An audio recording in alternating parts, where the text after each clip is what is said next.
الحمد لله وحده والصلاة والسلام على من لا نبي بعده وبعد. The Shaykh Hafidhullah, he started by saying praise to Allah who is alone, and Salaah and Salam on the one who there's no prophet after him, after which بعد أن ذكر المصنف رحمه الله ما ينبغي من الموقف الصحيح اتجاه الألفاظ المشكلة والمتشابهة، قال كلام أئمة السلف في الصفات. After the author mentioned the correct position in regards to that which is problematic from the names and the attributes of Allah, he said the statements of the leaders of the Salaf in regards to the sifat. من المهم جدا أن الإنسان يعلم أن هذه العقيدة التي يعتقدها هي عقيدة أئمة الإسلام من الصحابة ومن بعدهم. And from the things that it's important that a person understand that this aqidah that he has his belief in, it is the aqidah of the people, the Sahaba and those who came after them. والسلف إذا أطلق يراد بهم الصحابة أولا ومن تبعهم بإحسان. And the word salaf, when it's used generally without any restrictions, then what is intended by that is the Sahaba first and foremost, and then those who followed them in goodness. كلام السلف في الصفات كثير جدا.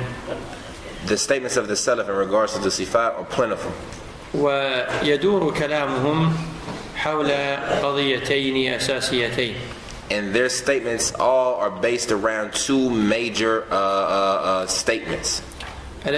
القضية الأولى إمرار هذه الصفات كما جاءت.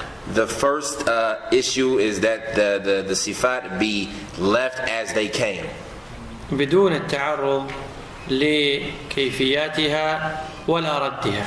without trying to go into the how of them nor rejecting them. والقضية الثانية هي عدم التعرض لكيفيات الصفات. And the second issue is that they don't try to go into the how of the sifat. ومن هنا ندرك لو أن سائلا سألنا وقال آيات وأحاديث الصفات هل هي من المتشابهات أم لا؟ And from here we're able to understand the statement of the questioner who might ask us, the ayat that are in regards to the sifat, are they from those that are considered to be mutashabih or not?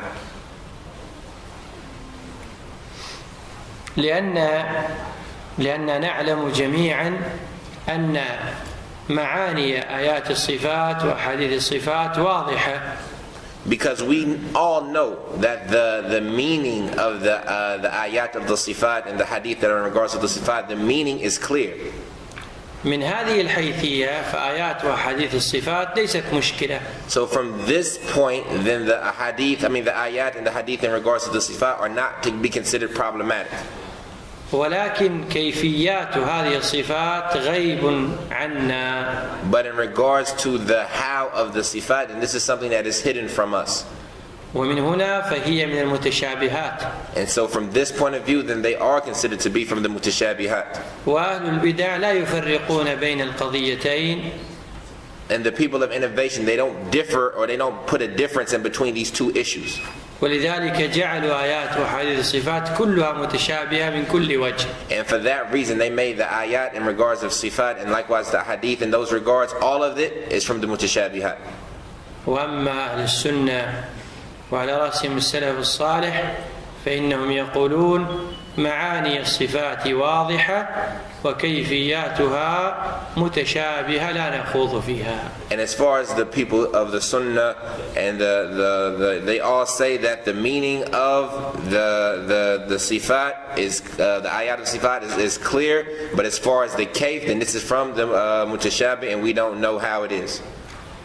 لو قال لك قائل آية ما منعك أن تسجد لما خلقت بيدي.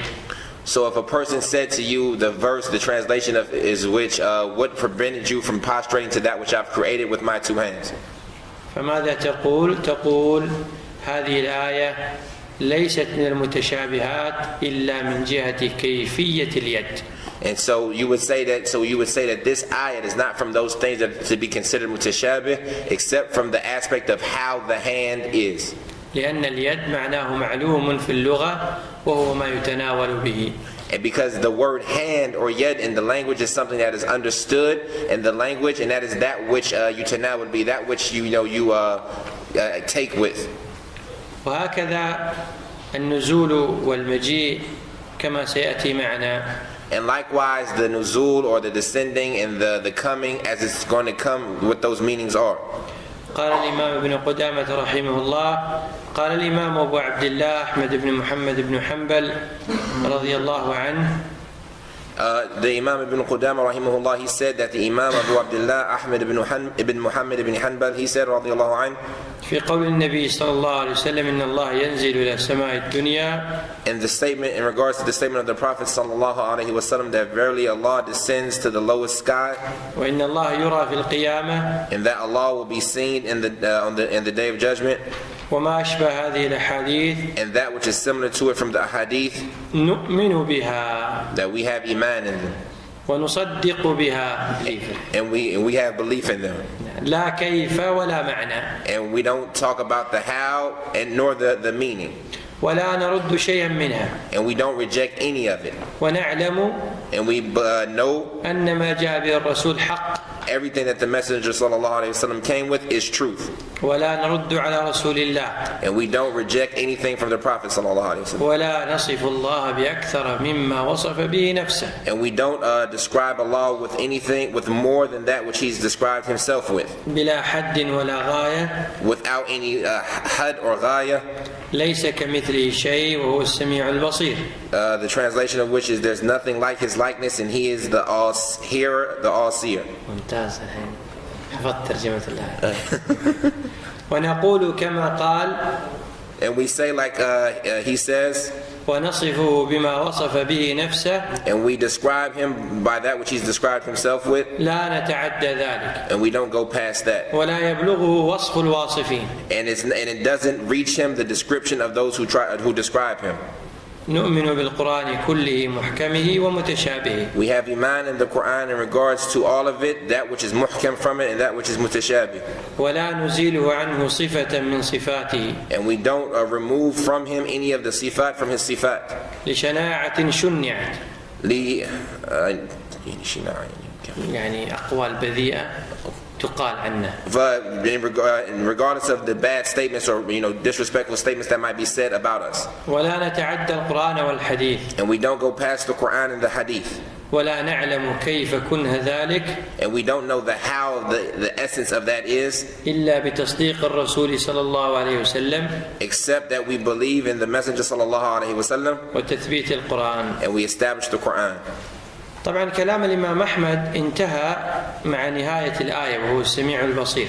And of course the statement of Imam Ahmad rahimahullah, it was over at the end of the statement, and He is the all-hearer, the all-seer. وما بعد ذلك هو كلام المصنف. And everything that came after that was the statement of the author. نريد أن نعلم أن إمام أهل السنة هو الإمام أبو عبد الله أحمد بن محمد بن حنبل ويلقب بإمام أهل السنة. And we need to know that the Imam of Ahl Sunnah is the Imam Abu Abdullah Ahmad ibn Muhammad ibn Hanbal, and he has been referred to as the Imam of Ahl Sunnah. ومن أراد أن يعرف قدر هذا الإمام فعليه أن يرجع إلى الكتاب العظيم المسمات بالمحنة. And whoever wants to know the level or the status of this Imam, then he needs to go back to that very esteemed and good book that is called Al-Mihna. وهذا الكتاب يبين لنا بجلاء مكانة هذا الإمام العظيم وصبره في دين الله تبارك وتعالى. And this book makes it very clear for us the status of this Imam and his patience in regards to that in the path of Allah. الإمامة هذه الكلمة الإمامة في الدين قد تكون الإمامة في الدنيا. So this word of leader or imama, it could be used in relation to things that are in respect to the religion, or it could be used in respect to things that are in the worldly life. الإمامة قد تكون في الخير وقد تكون في الشر. And it could also be in things that are good and things that are in bad. فالله جل وعلا قال عن فرعون وجعلناهم أئمة يهدون إلى النار. So Allah says about Fir'aun, the translation of which, and we made from them a'imma, that they were called to the hellfire. والنبي صلى الله عليه وسلم يقول أخوف ما أخاف على أمتي الأئمة المضلين. And the Prophet sallallahu alaihi wasallam, he said, the thing that I have the most fear for my nation is the ai*mmah that are misleading. أما الإمامة في الدين والسنة فهذه لا تنال إلا بشرطين. But as far as having this imam or this leadership in issues of the deen and the issues of the sunnah, then it is not accomplished except with two conditions. وهذان شرطان مذكوران في كتاب الله تبارك وتعالى. And these two conditions are mentioned in the book of Allah تبارك وتعالى. يقول الله جل وعلا في سورة السجدة. Allah, he says in the Surah Al-Sajdah, إشارة إلى أن الإمام لا بد أن يكون كثير السجود. Pointing to the fact, this is referring to the fact that the imam, he has to be someone who is often prostrated. أي كثير العبادة والصلاة والتضرع. i.e. he's often in a worship and often in salat and often in his humility to Allah. قال وجعلناهم أئمة. So he says the translation of which, and we made them ai*mmah, يهدون بأمرنا. they would guide by our command. لما صبروا. When they had patience. وكانوا بآياتنا يوقنون. And when they had certainty in our ayat. نستفيد من هذه الآية أن الإمامة في الدين لا تنال إلا بشرطين. So we benefit from this ayah that the imamah in the religion is not accomplished except with two conditions. الأول متعلق بعمله والثاني متعلق بنفسه. The first one is in relation to his action, and then the second one is in relation to himself. ما يتعلق بعمله يهدون بأمرنا. That which is connected to his action is that they guide by way of our command. أي بمعنى يدعون إلى الله. With the meaning that they call to Allah. لا يدعون إلى حزبية ولا إلى قبلية ولا إلى قومية. So they don't call to hizbiyah, nor do they call to tribalism, nor do they call to nationalism. وأيضا يهدون بأمرنا يعني بمعنى يمتثلون أمر الله فعلا. And also that statement means that they guide with our command is that they apply and they implement the commands of Allah. والأمر الثاني الصبر وهذا متعلق بأنفسهم. And the second situation is patience, and this is connected to themselves. وهناك أمر قلبي لا يطلع عليه إلا الله وكانوا بآياتنا يوقنون. And then there's a situation that takes place in the heart that no one other than Allah knows, and that is the statement, and they had certainty about our ayat. إذن كيف نعرف الإمام أنه إمام؟ نعرف ذلك بالنظر إلى دعوته إلى من يدعو وبالنظر إلى صبره على النص كم يصبر. So how do we know that if someone is an imam or not? Then we look at his da'wah to what is he calling, and we look at his patience, how patient is he with that which he comes across. وبقدر دعوته إلى دين الله وصبره على دين الله ترتفع درجة إمامة الإنسان. And the level that he rises in respect of how much his call was to Allah and how much patience he had with the religion of Allah. فإذا دعا الإنسان 100 شخص إلى مسألة ما وصبر على بعض البلاء فله نوع إمامة. So if a person calls 100 people to a particular issue and he's patient on some type of affliction that might come to him because of that, then he has a type of leadership. بخلاف ما لو أنه أصبح يدعو الناس كلهم ويجتهد معهم كلهم ويصبر على كل نوع من الأذى فإن له الإمامة المطلقة. In contrast, if he was to call all the people and work with all the people and be patient with all the harm that reaches him, then now he has that general unrestricted form of imamah. والإمام أحمد رحمه الله كان يدعو الناس إلى القول بأن القرآن كلام الله غير مخلوق على خلاف اعتقاد الملوك في زمانه. And Imam Ahmed rahimahullah, he used to call the people that they have believed that the Quran was the speech of Allah sent down and it was not created, in contrast to the statements of the kings of his time. وصبر على هذا الأذى صبرا عظيما في السجن والضرب والشتم حتى أظهره الله. And he was patient on this, a great type of patience, even in the midst of being in prison and beaten and cursed, that which Allah raised his level with. الإمام أحمد رحمه الله لما ذكر عنده حديث النزول وحديث رؤية الله يوم القيامة وبعض هذه الأحاديث الواردة في الصفات ماذا قال؟ Imam Ahmed, when it was mentioned to him, rahimahullah, the hadith about the nuzul, or the hadith about the seeing Allah on the day of judgment, and other hadith in this field, when it was mentioned to him these things, what did he say? قال عبارات مؤكدة لقضيتين. He said a statement that emphasizes and reaffirms the two issues. الأول قبول ما جاء والثاني عدم الخوض في الكيفيات ما جاء. The first one was to accept and receive that which has came, and the second was not to go into delving into the how of it. نؤمن بها يعني إقرارا ويقينا وتصديقا.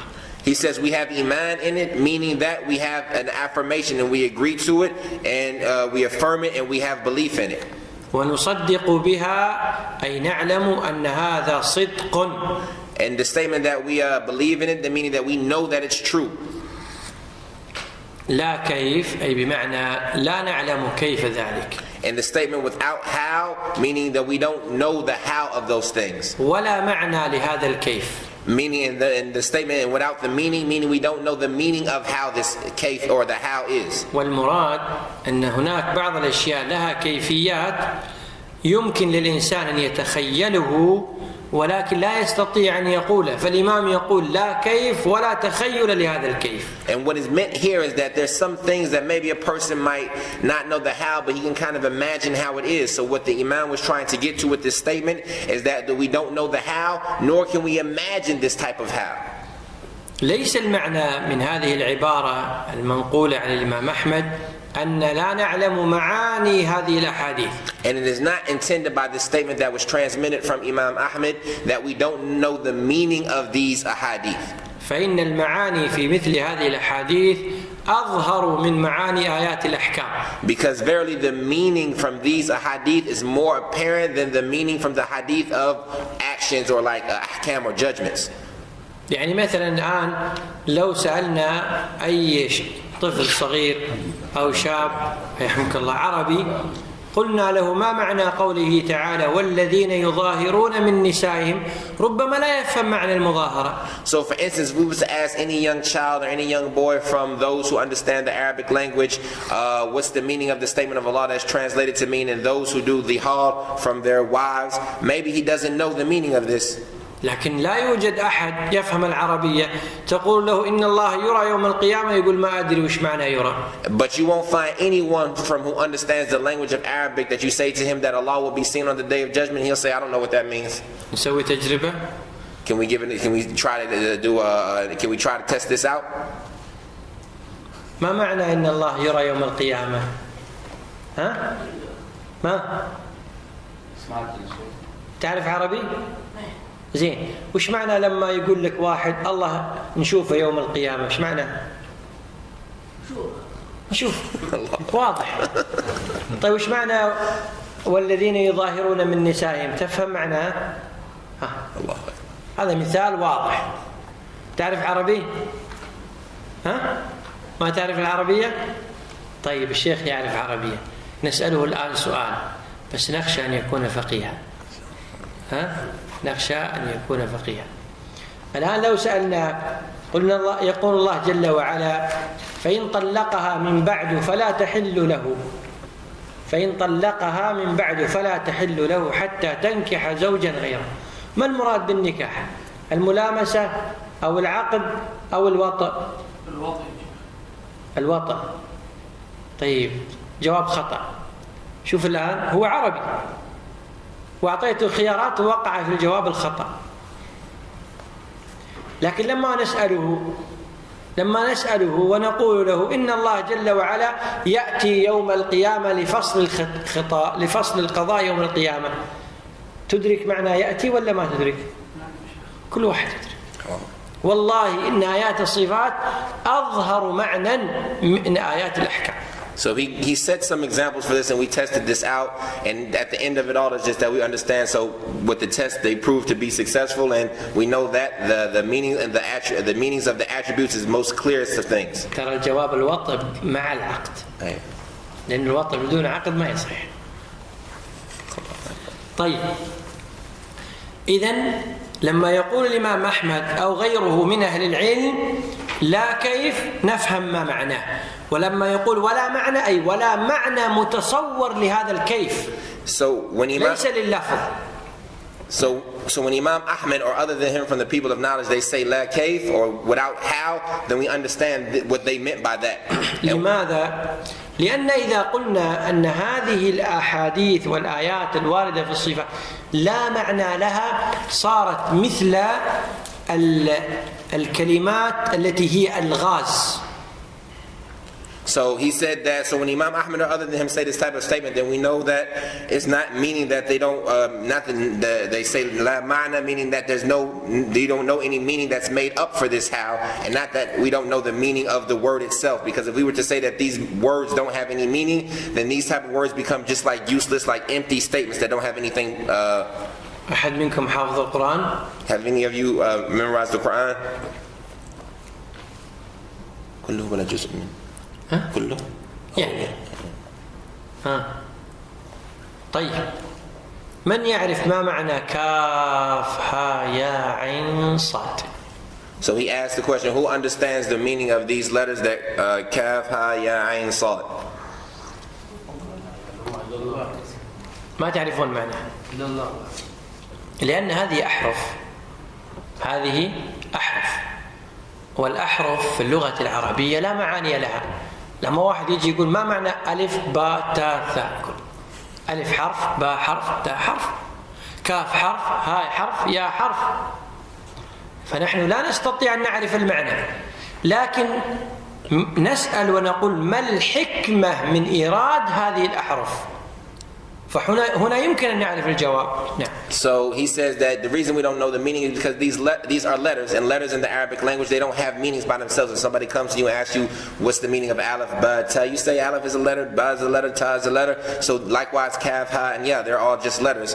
But so we can't know the meanings of these by themselves. But if somebody comes and asks you what's the wisdom behind bringing these letters, then maybe now we can come and see what's the wisdom and we can comprehend that. أهل البدع يقولون آيات وحديث الصفات مثل كاف ها يا عين صاد. So the people of innovation, they say the ahadith of the sifat and the ayat of sifat are just like kaf ha ya ain sad. نزلوها منزلة ما لا يدرك معناه البتة. They put it in the same category as those things that can never be understood. طيب كاف ها يا عين صاد أحرف، عرفتم كيف؟ أما قوله تعالى الرحمن على العرش استوى كلام تام جملة مفيدة، والجمل المفيدة لا بد لها من معاني. So kaf ha ya ain sad are letters, you all understand, and as far as the translation of which is ar-Rahman ala al-arsh istawa, the most merciful above his throne he did istiwa, then this is a complete sentence. It's a jumla that is mufid. It has a benefit that you can stop at it when you're done talking, so it has to have a meaning. فمن قال إن هذه الجملة مثل تلك الأحرف فكأنه يقول إن القرآن ليس بلسان عربي مبين. يرحمك الله. So whoever says that this verse is just like these letters, then it's as if he says that the Quran is not in an Arabic tongue that is clear. بلسان عربي مبين لأن ما يحتاج إليه عامة الناس هو أوضح شيء. Because it's in the clear Arabic language, because that which is the people need the most is the most clearest of things. ولذلك الناس يحتاجون إلى العقيدة أكثر، فآيات العقائد والإيمان والتوحيد من أوضح ما يكون. And since the people's need for Aqidah was the most, then for that reason the ayat that had to deal with Tawheed and Iman and Aqidah are from the most clearest of things. قال الإمام أحمد ولا نرد شيئا منها. And then Imam Ahmed, he says, and we don't reject anything from them. لأن أهل البدع يردون هذه الأحاديث ويقولون لا نقبل في الاعتقاد إلا الحديث المتواتر. Because the people of innovation, they reject these ahadith and they say that we don't accept in the issues of i'tiqad or belief anything except that's a hadith that's mutawatir. ومنهم من يقول لا نقبل الأحاديث بل لا نقبل إلا القرآن. And even from them are those that say that we don't even take hadith, we only accept the Quran. وإذا أتينا له بالقرآن قال هذا ليس قطعي الدلالة ظني الدلالة. ماذا نفعل مع هؤلاء؟ And when we come to them with the Quran, then they say that this isn't qat'i al-dalal, like something that is certainty and it's evidence. So its evidence is suspicious, so we can like have thoughts about it. So how do we act with this person? ماذا نفعل معه؟ نأتي له بدرة عمر. درة عمر هو الذي يخرج هذا الشيء من رأسه. We come with him with the pearls of Umar. The pearls of Umar is that which will take these type of thoughts from this person's mind. تعرفون قصة عمر؟ Do you know the story of Umar? جاء صبيغ وكان يسأل عن الآيات المتشابهات فدعاه فأخذ الدرة فضرب على رأسه فضرب حتى سقطت عمامته. فلما سقطت عمامته وجده غير محلوق الرأس قال والله لو كنت محلوقا لقطعت رأسك. So a man came to Umar and he asked him about the ayat and sifat, and so Umar took the ayat of the sifat, and he took a الدرة الذي يضرب به الحصان. Okay, he took a whip and he started beating him with him on the head until his imam fell, his turban fell off, and he found that he didn't cut his hair, and he said if you had cut your hair I would have cut your head off. لأنه ظن أنه من الخوارج ولم يكن هو من الخوارج. That's because he thought he was from the Khawarij, but he wasn't from the Khawarij. فلما كان فتنة الخوارج أتوا إليه وقالوا اخرج معنا قال نفعتني درة الرجل الصالح. And so when the Khawarij fitna became big, they came to that man and they said, come out with us and go with us. And he said, verily the whipping of that man has benefited me. Talking about the whipping that he got on the hands of that pious man. أهل البدع شأنهم عجيب. مرة كنت أتكلم مع واحد منهم فقلت له هذا حديث عن رسول الله صلى الله عليه وسلم في صحيح البخاري. قال لكنه آحاد. فذكرت له قول أحد أهل العلم أنه يقول إن أحاديث النزول متواترة. قال لا أنا ما أقبل الأحاديث. طيب قلت له جاء في القرآن أن الله جل وعلا يأتي يوم القيامة. قال هل ينظرون إلا أن يأتيهم الله في ظلل من الغمام. قال هذا متشابه. بس ماذا نفعل معه؟ He says the people of innovation, they're strange. He says I was with one man one time and I was talking to him and I mentioned to him a hadith that's in Sahih Bukhari, and he said that this hadith is from the ahad, it's from the hadith that it hasn't reached the level of tawatur. And so I said to him, okay, well, the statement of some of the scholars that the hadith that have to deal with the nuzul, they have reached the level of mutawatir. And he says, well, we don't accept hadith. And so I said, well, what if it comes to in the Quran and they mention the verse of the Quran about the coming of Allah, and he said that this is from the mutashabih. So what do we do with this man? What can I do with this man? أهل البدع قعدوا قاعدة خطيرة جدا، وهي أنهم يقولون النصوص لا تقبل إلا إذا كانت قطعية الثبوت. فردوا الأحاديث الآحاد كلها. So the people of innovation, they made a fundamental principle that is very dangerous. They made the principle that the ahadith that have to deal with the sifat, they can only be accepted from things that their evidence is like undoubtable. So they doubt, so they remove by way of this all the ahadith that are considered to be ahad. وما كان متواترا فإنهم يقولون هذا لا نقبله لأنه وإن كان قطعي الثبوت لكنه ظني الدلالة. So and as far as the mutawatir, then they reject these by saying because even if these are established that they were said, then the evidence that is extracted from them is not 100% for sure. It's not قطعي الدلالة. طبعا هذا الكلام من أساسه باطل، لكن تنزلا عند قولهم نقول إذن ما هو قطعي الدلالة. And of course this type of statement is falsehood, but as a way of giving them a little leeway in their argument, we'll say to them, okay, then what is something that is its evidence is undisputable and irrefutable? قالوا القطعي الدلالة هو ما دل عليه العقل. So they'll say that thing which is evidence is indisputable is that which is proven by the intellect. نقول لهم كيف يكون ما دل عليه العقل قطعيا والعقول قد اختلفت في القطعيات.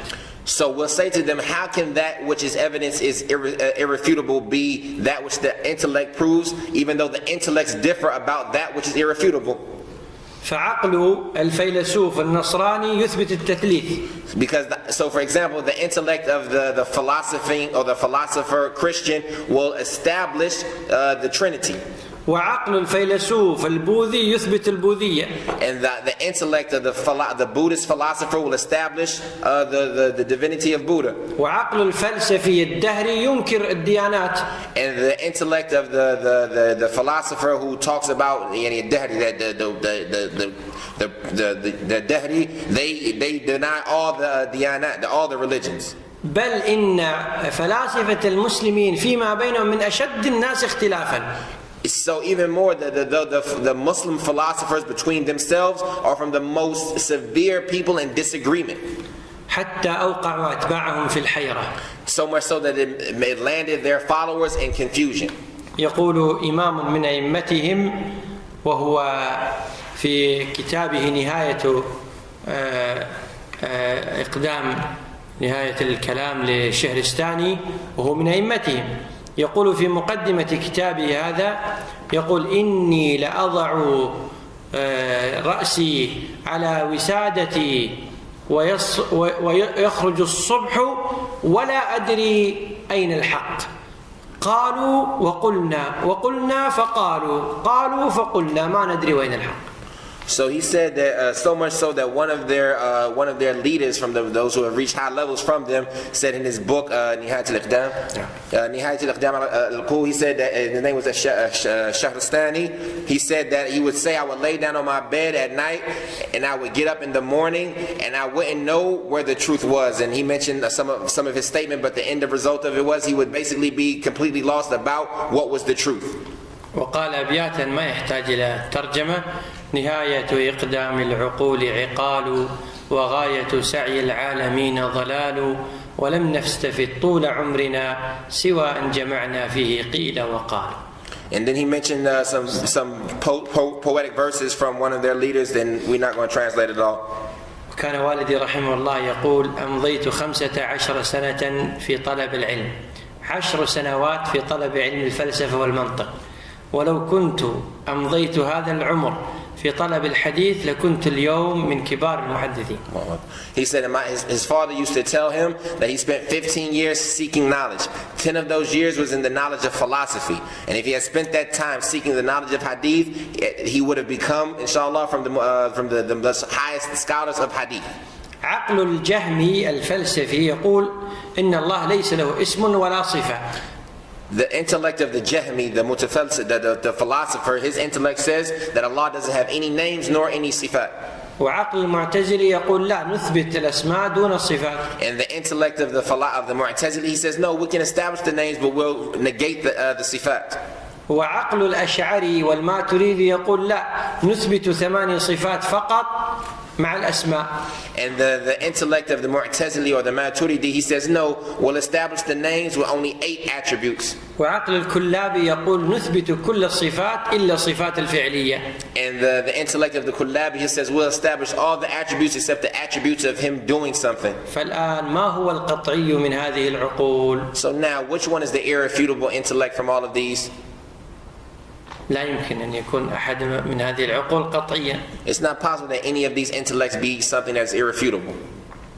القطعي هو ما جاء في الكتاب والسنة. So that which is irrefutable is that which comes in the book and the sunnah. من هنا نفهم معنى قول الإمام ولا نرد شيئا منها. And from here we understand the statement of the Imam that we don't reject anything from it.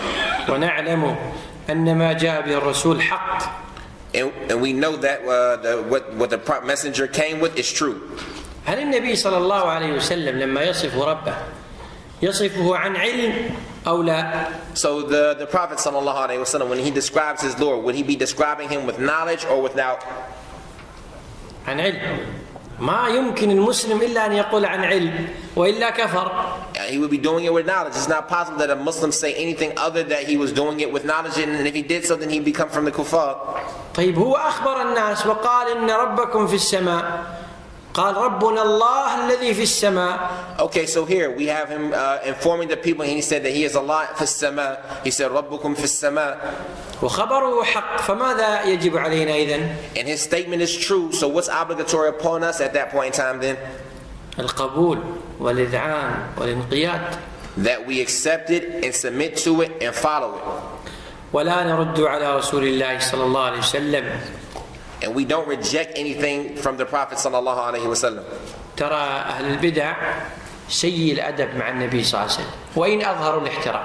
And you see that the people of innovation are the most worst of manners with the Prophet sallallahu alaihi wasallam, and even if they openly claim and profess love. حتى إن منهم من يتمنى لو أن هذا الحديث لم يقله رسول الله. And so much so that there's from them those who wish that these type of hadith weren't said by the Prophet sallallahu alaihi wasallam. يتمنى أن يكون المفتاح الكلام عنده، يترك الرسول متى يتكلم ولا يتركه متى يتكلم عياذا بالله. They wish that the key to open up speech be in their hands, so that they can open up when the Prophet should talk and close it up when the Prophet shouldn't talk. وأيضا من سوء أدبهم مع النبي صلى الله عليه وآله وسلم أنهم يقولون إن هذا الكلام قاله النبي صلى الله عليه وسلم على وجه أن هذا الذي أمامه لا يستطيع إلا هذا. And also from their bad manner or etiquette with the Prophet is that they say that the Prophet sallallahu alaihi wasallam, he said these things because the one he was talking to maybe couldn't understand the reality. وهذا طعن في الرسالة. And this is an attack against the messenger.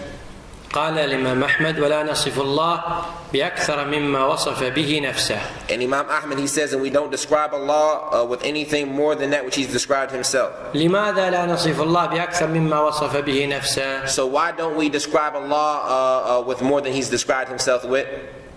لأن الله سبحانه وتعالى لا يمكن أن نطلع عليه وليس له مثل فنقيس عليه، إذا نقف بما ورد على ما ورد. So this is because Allah, it's not possible that we become aware about him and comprehend him, nor does he have any similarities that we can compare him to. So at that point in time, we just have to stop at that which has come to us. أنتم سمعتم عن عمر بن الخطاب رضي الله عنه. الآن أسألكم من يعرف صفة عمر بن الخطاب؟ So you all have heard about Umar ibn al-Khattab radiyallahu anhu. So now I'm going to ask you, who amongst you know the sifat or the characteristics of Umar? هل كان طويلا نحيفا طويلا عريضا قصيرا؟ Was he tall and skinny, tall and big? Was he short? هذا إنسان يمكن لنا أن نقيس بعقولنا ونخطئ، ولكن لا يمكن لنا على سبيل القطع أن نعرف صفته إلا بطريقين، إما أن نراه وإما الخبر.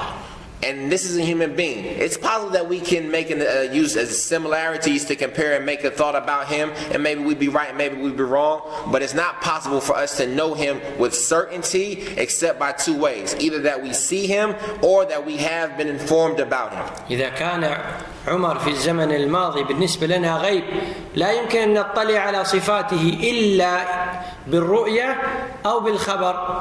So if this is Umar in our perspective, because he was in the past times considered to be from the unseen to us, and it's not possible that we know his how except that we see him or that we've been informed about him.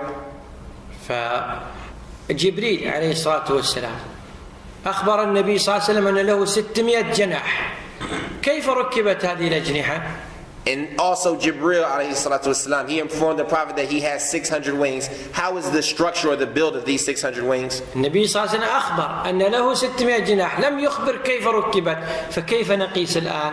The Prophet informed us that he has 600 wings, but he didn't inform us about how they've been built or what's their structure. So how can we do a comparison now? يمكن؟ ما يمكن. هذا مخلوق من مخلوقات الله. فالله جل وعلا أجل، وهو سبحانه وتعالى أعز من أن يمكن بالقياس العقلي أن نعلم كيف صفاته. So these are all creations of Allah, and Allah is higher and more mightier than these that he be given, that we know him by way of comparing him to something from his creation. قال الإمام أحمد ولا نصف الله بأكثر مما وصف به نفسه بلا حد ولا غاية. And Imam Ahmad says, so we don't describe Allah with more than that which he's described himself with, without a had or without a ghaya. مسألة الحد ومسألة الغاية، المقصود بالحد هو كما قال بعض العلماء أي أنه يكون بفصل عن المخلوقات. So as far as this issue of al-had and al-ghaya, they say that the people of knowledge, they say that the word had, it means that we say about him that he is he's separated from the creation. تشديد على الدال حد. أي تشديد على الدال، نعم. بلا حد، نعم، يعني بلا فصل يكون بينه وبين المخلوقات. So he says without any had, meaning that without any barrier between him and the creation or the ولا created. غاية يعني نهاية لهذه الصفة. And without any ghaya, meaning without any end to these sifat. والمقصود إذا ثبتت هذه اللفظة للإمام أحمد، المقصود أننا يمكن أن نضع تعريفا لصفات ما نرى ولا نستطيع أن نضع حدا، يعني تعريفا لصفات الله تبارك وتعالى. And what is meant, if this statement is correctly attributed to Imam Ahmad, is that we can maybe put a definition to something that we see, but we can't put a definition to these things in relation to Allah. وكل صفة من الصفات في المخلوقات لها غاية يقف عندها، أما الله جل وعلا لا يمكن أن نضع لصفاته غاية. And as far as all of these sifat, with the regards to those that are created, then they have a certain level that they end to. But as far as Allah, then there is no ending level to His sifat. أنا الآن أسألكم سؤالا وأريد من أربعة أن يجاوبوا. Okay, so now I'm going to ask a question. I want an answer from 4 of you. ما معنى كم؟ What is it? يعني شنو تعال؟ نعم. ها؟ أن يأتي بمكان إلى مكان آخر. هذا معنى كم؟ ها؟ كذا؟ Came? Oh, came. Okay, came. Oh, yeah. Yeah. طيب.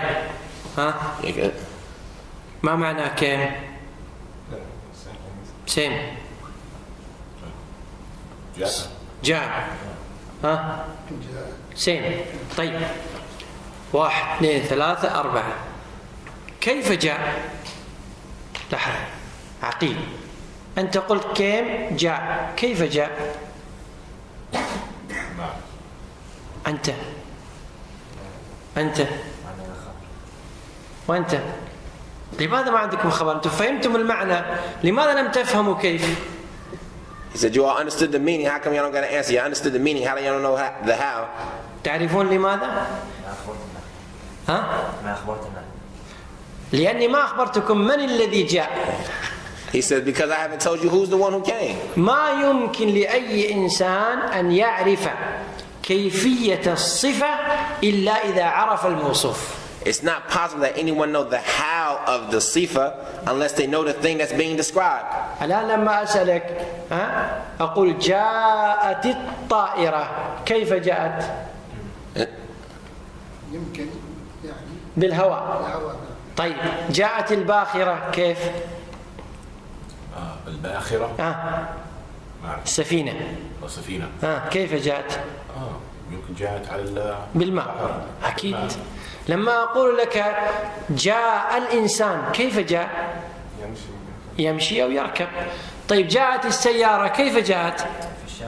في الشارع. كيفيات اختلفت والمجيء هو المجيء. صح؟ صح. طيب لماذا؟ لأن الفعل معلوم عندنا، كيفية الفعل غير معلوم عندنا إلا إذا عرفنا من الذي فعل.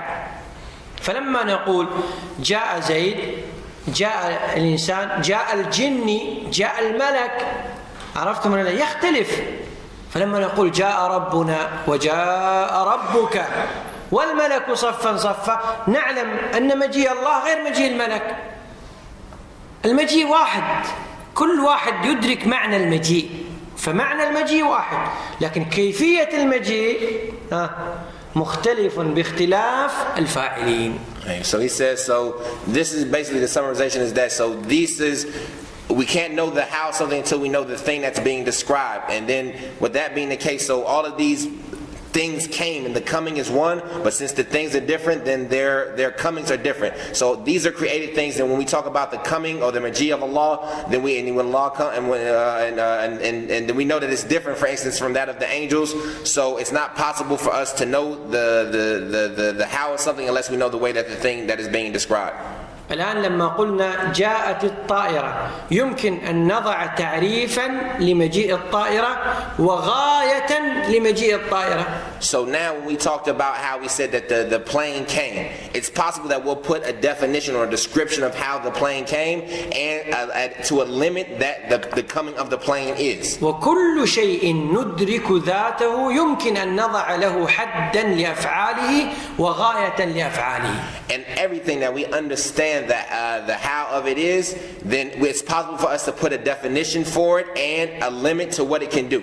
وكل شيء نعرف ذاته يمكن لنا أن نعرف وأن نضع حدا لصفاته وحدا وغاية لصفاته. And everything that we understand the essence of it, how it is, then it's possible for us to put a definition or a description for it and a limit to for its attributes and a limit to the amount of what its attributes can do. وما لا يمكن أن نعرف ذاته لا يمكن أن نضع حدا ولا غاية لصفته. And that which is not possible for us to know the essence of how it is, then it's not possible for us to put a had for itself, nor for its nor a ghaya for its attributes. الملائكة لا نستطيع أن نضع حدا لصفاتهم وغاية لها. So the angels, it's not possible that we put this type of this had for their sifat nor any ghaya. بل الروح التي بين جنبينا ما نستطيع أن نضع له حدا وغاية. Even more so, this ruh that is between our two sides, it's not possible for us to put a had for nor any ghaya. فالله جل وعلا أجل وأعظم من ذلك. So Allah is more higher and more magnificent than that. وهنا ينبغي أن نفهم أنه ورد كلمة الحد عن بعض السلف في مسألة العلو.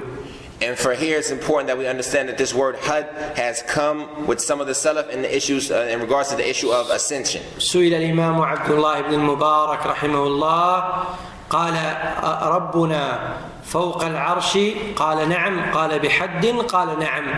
And so he was asked, is our Lord above the throne? And he said yes, and he said with the had, and he said yes. والمقصود بالحد هنا أي أنه سبحانه وتعالى فوق المخلوقات ليس ملاصقا للمخلوقات. هذا مقصوده. And what is meant by the word had here is that he is above his creation and not يعني ملاصقا يعني لا ترجم ملاصقا وخلاص.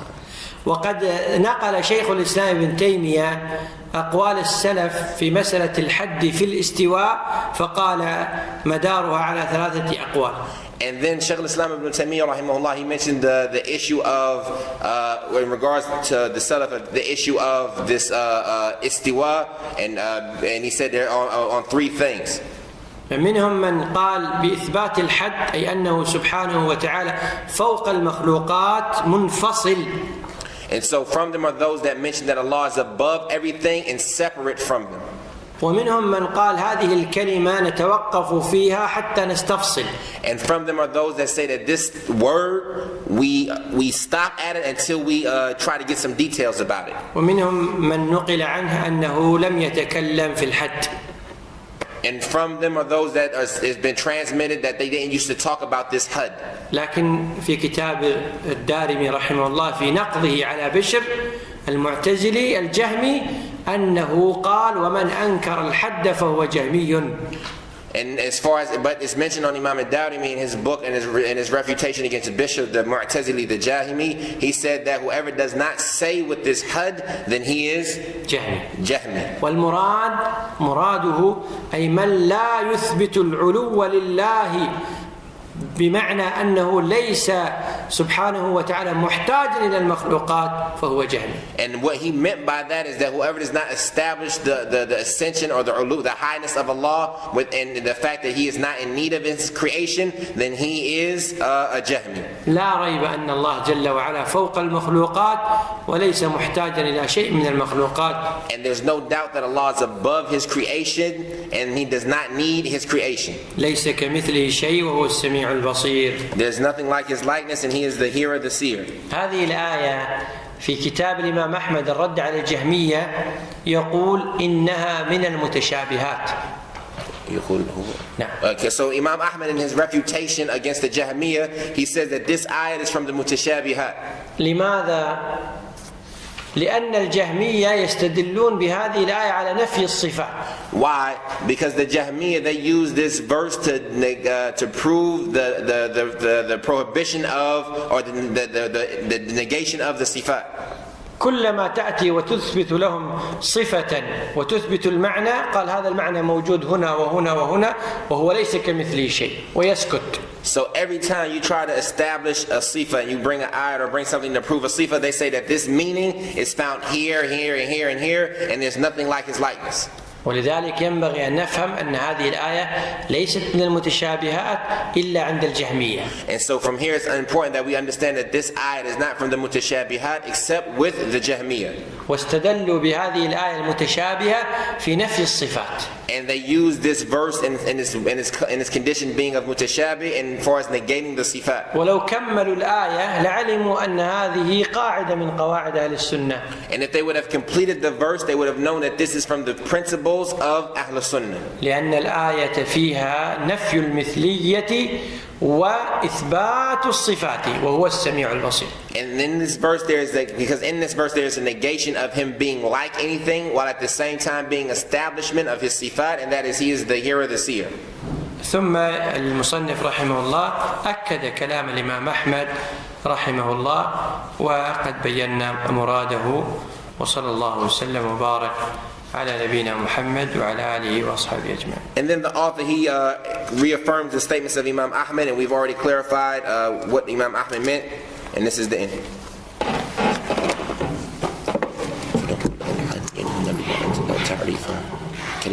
إما بمعنى التعريف وإما بمعنى منفصل.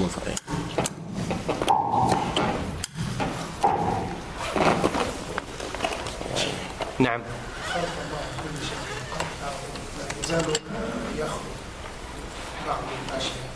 سؤال مهم. أخوكم يسأل بدون ميكروفون يقول خلق الله كل شيء يعني انتهى أو لا يزال يخلق. هذا سؤالك ترجم. Okay, so the question of the brother is very important. He asked, the creation of Allah to everything. Did Allah create everything and is now done, or is He still creating? لما يأتي الجنين في الرحم من الذي يغير أطواره؟ So when the embryo is in the womb, who is the one who changes its stages? يقول الله جل وعلا خلقكم في بطون أمهاتكم خلقا من بعد خلق. He says that Allah says in the Quran, the translation of which is He created you in the wombs of your mothers, a creation after a creation. الله جل وعلا خالق ولا يزال يخلق ولا يتعطل سبحانه وتعالى عن الخلق أبدا. So Allah is the creator and He's still creating and He will never not be creating. لكن انتهى من خلقي أنا وأنت.